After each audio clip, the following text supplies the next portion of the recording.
حضرت ایوب علیہ السلام کے لیے ایک مشہور ہے کہ آپ کو معاذ اللہ بعض لوگ کہتے ہیں کیڑے پڑ گئے تھے بدن سے اور کوئی گر جاتا تو آپ اٹھا کے واپس رکھ لیتے تھے، کیا ایسا ہی ہوا تھا؟ دیکھیں انبیاء کرام علیہ السلام کے حوالے سے واضح طور پر عقائد کی کتابوں میں یہ مصرح ہے، صراحت کی گئی ہے کہ کوئی بھی ان کو ایسا مرض یا کوئی بھی ایسا معاملہ ان کے ساتھ نہیں ہو سکتا کہ جس سے تنفیر ہو،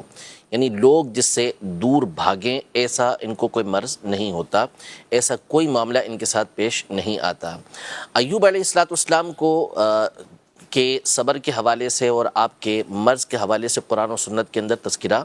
موجود ہے کہ آپ بہت زیادہ بیمار ہوئے اور پھر اس کے بعد اللہ پاک نے آپ کو شفا عطا فرمائی۔ لیکن اس حوالے سے جو واقعات بہت سارے بیان کیے جاتے ہیں ان میں بہت سارے وہ ہیں کہ جو آپ کی شان و عظمت کے خلاف ہیں، جیسے مثال کے طور پر لوگوں نے آپ کی بیماری کی وجہ سے کہ گھن کھانے لگے آپ کے جسم سے اور آپ کو شہر سے باہر نکال دیا، یا آپ کے جسم میں نعوذ باللہ کیڑے پڑ گئے، اس طرح کی جو مختلف لوگوں نے بیان کیا اسے، تو اس کا علماء نے رد کیا۔ مفتی وقار الدین صاحب رحمۃ اللہ تعالی علیہ نے وقار الفتاویٰ میں بڑی تفصیل کے ساتھ اس موضوع پہ گفتگو کی اور اسی تمام روایتوں کو اپنے من گھڑت قرار دیا۔ اسی طرح اعلیٰ حضرت امام اہل سنت رحمۃ اللہ تعالی علیہ نے معتقد کے حاشیے میں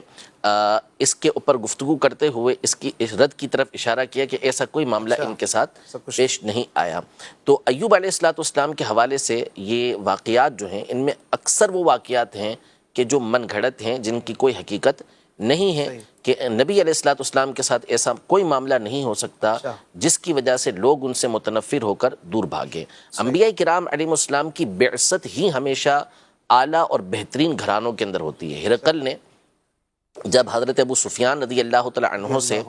نبی پاک صلی اللہ تعالی علیہ وآلہ وسلم کے بارے میں معلومات لی تھی تو اس نے نبی پاک صلی اللہ علیہ وسلم کے بارے میں یہ چیز پوچھی تھی کہ ان کا نسب کیسا ہے،